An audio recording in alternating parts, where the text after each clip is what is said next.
आप देख रहे हैं सबसे बड़ा दंगल, और सबसे बड़े दंगल के अंदर जो कुछ मुंगेर में हो रहा है वो वाकई चौंकाने वाला है।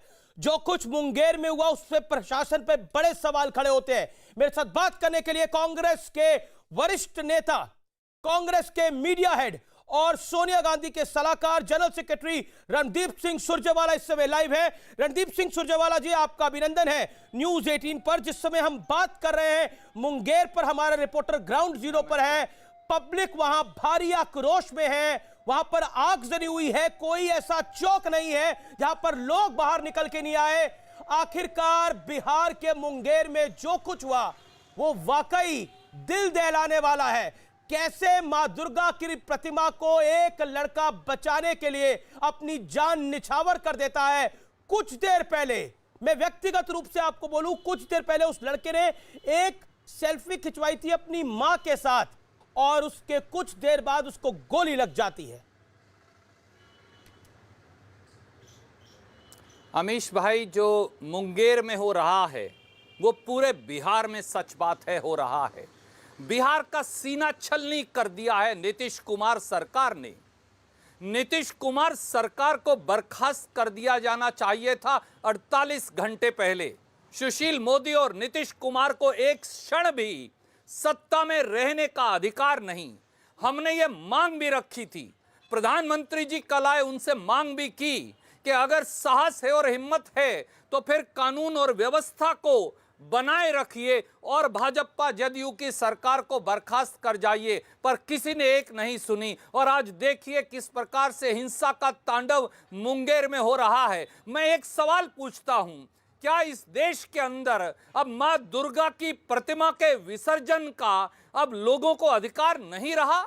हमने देखा किस प्रकार से लोग मां दुर्गा की मूर्ति को नीतीश कुमार और भाजपा की पुलिस लाठियों से तोड़ ना दे घेरे खड़े थे और जानवरों की तरह उन्हें पीटा जा रहा था। किस प्रकार से गोलियां चलाई गई, किस प्रकार से अनुराग नाम के एक नौजवान जिसकी चर्चा आपने की, उसे अपने जान से हाथ धोना पड़ा, और वो गोली कहां मारी? पुलिस ने पूरा भेजा उड़ा दिया। सोचिए नीतीश कुमार जी, सोचिए सुशील मोदी जी, अगर आपके बच्चे की लाश आपकी गोदी के अंदर पड़ी हो और मां बिलख रही हो तो इससे बुरा मंजर किसी मां और बाप के लिए क्या हो सकता है? क्या दुर्गा माता की मूर्ति का विसर्जन अब अपराध बन गया है? क्या रीति रिवाज की अनुपालना अब अपराध बन गया है? क्या ऐसी सरकार को एक क्षण भी बने रहने का अधिकार है? समय आ गया है कि भाजपा जदयू सरकार को चलता किया जाए, क्योंकि वो अधिकारियों के साथ खड़ी है। हम जानते हैं कि वहां की एसपी और कलेक्टर लिपि सिंह का आप जिक्र कर रहे हैं, जो जेडीयू के कद्दावर नेता की बिटिया है। बचाने के लिए ऐसा कर पाएंगे आप? मैं बढ़ता हूं। सवाल ये नहीं कि कौन किसका बेटा या बेटी है जी, सवाल ये है कि क्या डिप्टी कमिश्नर और एसपी सीधे मुख्यमंत्री के इशारे पर काम नहीं कर रहे थे? खास तौर से जब सीधा जुड़ाव नीतीश कुमार जी के साथ रणदीप सुरजेवाला, नीतीश कुमार जी ने रणदीप मुंगेर जी को हिंसा में धकेल दिया। रणदीप जी, जेडीयू कह रही है कि एक दुखद हादसा हुआ, उसको लेकर सियासत हो रही है। आपने कहा कि ये निर्दयी कुमार हैं और निर्मम मोदी हैं। नीतीश कुमार जनरल डायर है, ये तेजस्वी यादव ने कहा, ये चिराग पासवान ने कहा जा रहा है एक दुखद घटना हो रही है, और आप पॉलिटिकल स्क्रिप्ट के चलते ये पूरा राग अलाप रहे हैं। सच्चाई ये है कि नीतीश कुमार उर्फ निर्दयी कुमार, सुशील मोदी उर्फ निर्मम मोदी घड़ियाली आंसू बहा रहे हैं। 3 सवालों का सीधा जवाब दे दें नीतीश कुमार उर्फ निर्दयी कुमार। मैं आपके चैनल पर जिम्मेवारी से पूछता हूं, मुंगेर में या बिहार में क्या दुर्गा माता की मूर्ति का विसर्जन अपराध है? क्या निहत्थे लोगों को घेर कर, लेकिन अभी की खबर है रणदीप सिंह सुरजेवाला, अभी एक सेकंड पहले की खबर है, मुंगेर हिंसा पर डीएम और एसपी को दोनों को हटा दिया गया है। दोनों को हटा दिया गया तत्काल प्रभाव से। मुंगेर हिंसा पर न्यूज 18 की खबर का असर है। हमारी रिग्रेस कवरेज थी इस विषय के ऊपर। डीएम एसपी को हटा दिया गया है। बोलिए सुरजेवाला साहब, आपका पहला रिएक्शन क्या होगा? पहला रिएक्शन है कि हम इस वीक नीड रिस्पॉन्स को रिटायर्ड और टायर्ड गवर्नमेंट के सिरे से खारिज करते हैं। सबसे पहले उन्हें सस्पेंड करिए, चार्जशीट करिए और मुख्यमंत्री नीतीश कुमार को इस्तीफा देना चाहिए या बर्खास्त होना चाहिए। ऐसे मुख्यमंत्री जिनकी नाक के नीचे उनके चहेते अधिकारी ये कुकृत्य करें, साफ है ये नीतीश कुमार की मर्जी और अनुमति, प्रत्यक्ष या परोक्ष अनुमति से हुआ है।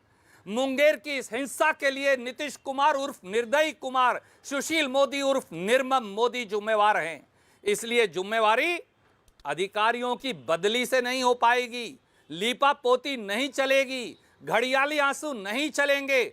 मुंगेर में जो हिंसा हुई है, हम जो आज हिंसा हो रही है इसकी निंदा करते हैं, भर्त्सना करते हैं, पर इस हिंसा का कारण क्या है?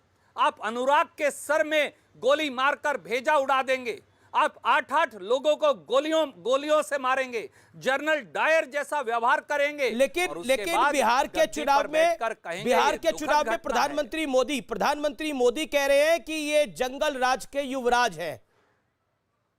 तेजस्वी यादव ये जंगल राज के युवराज हैं। ये नौकरियों की क्या बात करते हैं, ये तो भ्रष्टाचार के किले में है।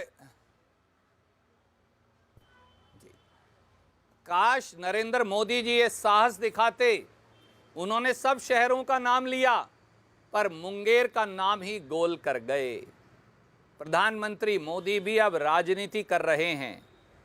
सच्चाई यह है कि जंगल राज के त्रेता तो निर्दयी कुमार और निर्मम मोदी हैं, जो उनके साथ खड़े थे।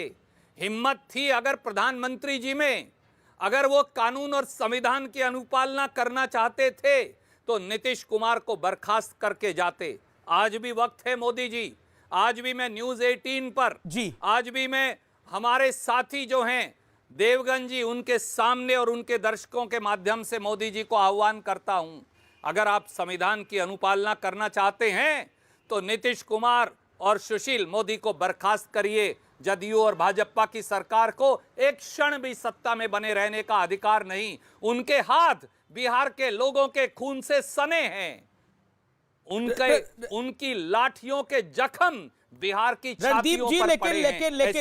लेकिन जाति का कार्ड तो तेजस्वी यादव ने भी खेलने की कोशिश की। उन्होंने बोला गरीब के आगे बाबू साहब के सामने गरीब सीना तान के खड़ा होता था। आप जानते हैं उत्तर प्रदेश के अंदर और बिहार के अंदर बाबू साहब एक कम्युनिटी के साथ रिलेट होता है। लालू यादव 30 साल पहले कहते थे भूरा बाल साफ करो, यानी भूमियार, राजपूत, ठाकुर, यानी ये जाति की पॉलिटिक्स तेजस्वी यादव ने करी जब उनको भी लगा कि अब चुनाव का यह अंतिम दौर है, पहले राउंड की वोटिंग से पहले। तो जाति कार्ड तो खेला गया। आपकी इस बात पर मैं गंभीर एतराज जताता हूं, क्योंकि आप जैसे जिम्मेवार पत्रकार से यह बात नहीं होनी चाहिए। काश आप तेजस्वी यादव के ट्वीट और उस बयान को भी देख लेते जिसमें उन्होंने बताया कि उनका संदर्भ क्या था। अगर आप उनकी स्पीच देखें तो वो साफ तौर से कह रहे थे बिहार में भ्रष्टाचारी अफसरशाही का शासन है, भ्रष्टाचारी बाबू साहबों का शासन है, भ्रष्टाचारी अधिकारियों का शासन है। और ये भ्रष्टाचारी अधिकारी जिन्हें बिहार के लोग बाबू के नाम से जानते हैं, इनकी सत्ता को खत्म कर जनता की सत्ता को लेकर आना है। ये जातीय संदर्भ नहीं, क्योंकि हमारे तो महागठबंधन का आधार ही जाति रहित, धर्म रहित, बिल्कुल ऐसा गठबंधन है जो जाति और धर्म के बंधन को तोड़कर विकास और तरक्की के बंधन को जोड़ेगा। और इसीलिए जब भारतीय हारी हुई भाजपा और जदयू ने तेजस्वी यादव के बयान को तोड़ने मरोड़ने की कोशिश आप कह रहे तोड़ मरोड़ को पेश किया गया, ट्विटर पर यह बात लिखी, लेकिन जो एक बयान आया वो बीजेपी अध्यक्ष जगत प्रकाश नड्डा ने न्यूज 18 से एक्सक्लूसिवली बातचीत करी, मेरे से ही बातचीत करी, और उस इंटरव्यू में उन्होंने बोला, राहुल गांधी को घेरा। उन्होंने कहा कि राहुल गांधी की जानकारी कम है, राहुल गांधी इतिहास नहीं पढ़ते, और तेजस्वी यादव जो है और राहुल गांधी जो है ये पॉलिटिकल प्रयत्न करते हैं, ये सिर्फ चुनावों में आपको दिखते हैं। भाई मैं केवल ये कहूँगा आदरणीय जेपी नड्डा साहब को, हाँ राहुल गांधी जी के पास एंटायर पॉलिटिकल साइंस की मोदी जी की तरह डिग्री नहीं, जो दुनिया में और देश में एक ही आदमी को मिली थी, ना अध्यापक मिला, ना विश्वविद्यालय मिला, ना कोई सहपाठी मोदी जी का मिला। इतिहास की जानकारी कितनी है, ये पिछले चुनाव के अंदर मोदी जी ने तक्षशिला और नालंदा को दोनों को बिहार में बताकर दे दी थी, जबकि तक्षशिला जो है वो पाकिस्तान के अंदर है। 3 गुरु एक ही समय में एक जगह हुए, ये भी मोदी जी ने बताया था। कई बार तो हमें शर्म आती है कि देश के प्रधानमंत्री की इतिहास की जानकारी इतनी कम क्यों है। काश नड्डा साहब थोड़ा सा इतिहास आदरणीय मोदी जी को, जिनका हम बड़ा आदर करते हैं विपक्ष में रहते हुए भी, उनको भी इतिहास पढ़ा देते। राहुल गांधी जी मन से बोलते हैं, सच बोलते हैं जी, झूठ और जुमलों की राजनीति नहीं करते। वो बिहार में रोजगार, बिहार के किसान को फसल की कीमत, केजी से पीजी तक बेटियों की पढ़ाई, किसान का कर्जा माफ और बिजली बिल हाफ, ये हमारे मुद्दे हैं जिनको लेकर हम उतरे हैं। हारी हुई भाजपा जेपी नड्डा ने अभी कुछ देर पहले, और नड्डा साहब केवल भटका रहे हैं। जेपी नड्डा ने अभी कुछ देर पहले ट्वीट करा। संबित पात्रा बीजेपी एक प्रेस कॉन्फ्रेंस भी इस विषय पर कर रही है। उन्होंने, जेपी नड्डा ने लिखा, कांग्रेस के शहजादे को भारत की किसी भी चीज पर विश्वास नहीं है, चाहे वे सेना हो, चाहे सरकार हो, चाहे ये हमारे देशवासी हो, तो वो अपने सबसे भरोसेमंद देश पाकिस्तान की ही सुन ले। उम्मीद है अब तो उनकी आंखें खुलेगी, क्योंकि कल पाकिस्तान के एक विपक्ष के नेता ने सदन में पाकिस्तान के बोला कि जब भारत ने अभिनंदन को पाकिस्तान ने पकड़ लिया था तो बाजवा के पैर कांप रहे थे कि भारत किसी भी क्षण मोदी के नेतृत्व में अटैक कर देगा। क्या कहना चाहते हैं आप? ये जेपी नड्डा का अभी का ट्वीट है। ये जेपी नड्डा जी, अमीश भाई, ये जेपी नड्डा जी का और भाजपा का पाकिस्तान प्रेम छूटेगा कब? पाकिस्तान प्रस्त भाजपा को पाकिस्तान के नेताओं पर इतना विश्वास क्यों है? हिंदुस्तान के नेताओं पर विश्वास क्यों नहीं? क्या ये पाकिस्तान प्रस्त भाजपा की हारी हुई नीति को नहीं दर्शाता? हारी हुई भाजपा और जनता दल यूनाइटेड अब बिहार के मुद्दों को छोड़ फिर पाकिस्तान में चुनाव लड़ना चाहते हैं। मैं आपको याद दिलाऊं, पिछले चुनाव में आदरणीय अमित शाह जी ने कहा था नीतीश कुमार अगर मुख्यमंत्री बने तो पाकिस्तान में पटाखे चलेंगे। तो क्या जेपी नड्डा जी ने और अमित शाह जी ने पाकिस्तान में पटाखे चलाए? और याद करिए, इस देश के प्रधानमंत्री 10 साल मनमोहन सिंह जी रहे, पाकिस्तान नहीं गए, पर बिन बुलाए मेहमान की तरह दावत खाने और बर्थडे का केक काटने तो मोदी जी वहां गए थे। रिटर्न गिफ्ट हमें मिला था उग्रवादी हमला। पाकिस्तान में पठानकोट एयरबेस पे उग्रवादियों ने जब हमला किया हमारे हिंदुस्तान में, एक मिनट सिर्फ एक क्षण और सुन लीजिए, जब पठानकोट एयरबेस पर हिंदुस्तान के हमला किया तो आईएसआई को जांच के लिए कौन बुलाकर लाया था? मोदी जी और अमित शाह बुलाकर लाए थे। मौलाना मसूद अजहर जो उग्रवादी है, उसको हवाई जहाज में हिंदुस्तान से बिठाकर अफगानिस्तान और पाकिस्तान कौन छोड़कर आया था? भाजपा के लोग छोड़कर आए थे। दाऊद इब्राहिम की बीवी बंबई आकर वापस किसके शासन में गई? मोदी जी के शासन में गई। और हमें इल्जाम लगा रहे हैं पाकिस्तान प्रस्त भाजपा है जिन्हें पाकिस्तान के नेताओं के बयान पर देश की बात कर लेता हूं, अपने पक्ष और विपक्ष पर नहीं। देखिए, चाहे जेपी नड्डा हो, चाहे प्रधानमंत्री मोदी हो, चाहे बीजेपी के बड़े से बड़ा नेता या मंत्री हो, वो कह रहा है कि लालू का शासन भ्रष्टाचारी शासन था। कांग्रेस भी भ्रष्टाचार का पर्यायवाची है। क्या कहना चाहते हैं आप इस आरोप पर? अमीश भाई, मैं केवल हाथ जोड़कर एक बात पूछूंगा। 5 साल के लिए सरकारें चुनी जाती हैं। 15 साल पहले नीतीश कुमार जी और भारतीय जनता पार्टी की सांझी सरकार बिहार में चुनी गई। उन्होंने कहा हम लालू जी से बेहतर शासन देंगे। 15 साल पहले कहा, सर लोगों ने उन्हें चुन दिया।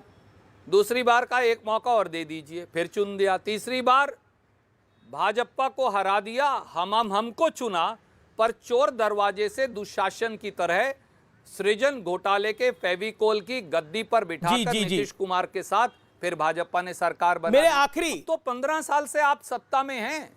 मेरा आखिरी एक सेकंड, सरकारें 15 साल के लिए चुनी जाती हैं, कुछ किया ही नहीं। मेरा आखिरी 2 सवाल है जो कि बड़े महत्वपूर्ण है। अभी कुछ देर पहले सुप्रीम कोर्ट ने उत्तराखंड के मुख्यमंत्री को राहत दे दी है, क्योंकि हाई कोर्ट ने जिस सीबीआई की जांच की मांग करी थी उस पर राहत मिल गई है। क्या कहना चाहते हैं, क्योंकि आप का प्रदेश नेतृत्व वहां पर लगातार प्रदर्शन कर रहा है? देखिए, वहां पर साफ तौर से उत्तराखंड के भाजपा के मुख्यमंत्री के खिलाफ भ्रष्टाचार के आधार पर हाई कोर्ट की एक खंडपीठ ने साफ तौर से वहां पर सीबीआई की इंक्वायरी ऑर्डर की। मैं चुनौती देता हूं जेपी नड्डा साहब को, मैं चुनौती देता हूं नरेंद्र मोदी जी को। अदालत क्यों गए? सीबीआई आपकी है, सरकार आपकी है, दिल्ली और उत्तराखंड में सरकार आपकी है। अगर हिम्मत है तो मुख्यमंत्री से इस्तीफा लीजिए, जांच करवाइए भ्रष्टाचार की, किसके खाते से किसके खाते में नोटबंदी के दौरान पैसा गया। रावत साहब, आप सुप्रीम कोर्ट में जाकर स्टे ऑर्डर्स के पीछे मत छुपिए। अगर आपने कुछ पाप नहीं किया तो सीबीआई भी केंद्र सरकार के पास है, इस्तीफा दीजिए और जब तक जांच नहीं हो जाती सीबीआई से बाहर रहिए। यही राजधर्म है। आज जेपी नड्डा जी चुप क्यों हैं? आज मोदी जी और अमित शाह जी चुप क्यों हैं? जब उनके मुख्यमंत्री के ऊपर हमने नहीं लगाए, भ्रष्टाचार के आधार पर सीबीआई की इंक्वायरी हाईकोर्ट ने ऑर्डर की थी, क्यों आप सुप्रीम कोर्ट गए? सवाल यह है, क्या ये नहीं दर्शाता कि भ्रष्टाचार को और डिले करने के लिए अब सुप्रीम कोर्ट जाया जा रहा है? मेरा आखिरी सवाल आपसे, सीटें कितनी देते हैं आप महागठबंधन को, अपने गठबंधन को? नंबर क्या है रणदीप सुरजेवाला का? धन्यवाद और साधुवाद। 150 प्लस सीट से 150 प्लस गठबंधन जीतेगा और एक नए स्वर्णिम बिहार का हम निर्माण करेंगे। बहुत बहुत शुक्रिया रणदीप सिंह सुरजेवाला, कांग्रेस के कद्दावर नेता हमारे साथ थे 150 सीटों के साथ। लेकिन मुंगेर पे तटस्थ की ये गलत हुआ है, ये निर्मम कुमार है, निर्दयी मोदी है, यानी सुशील मोदी का जिक्र करते हुए उन्होंने बोला। लेकिन मुंगेर में बहुत कुछ हो रहा है और न्यूज़ 18 की भव्य कवरेज, व्यापक कवरेज उस पर लगातार जारी है।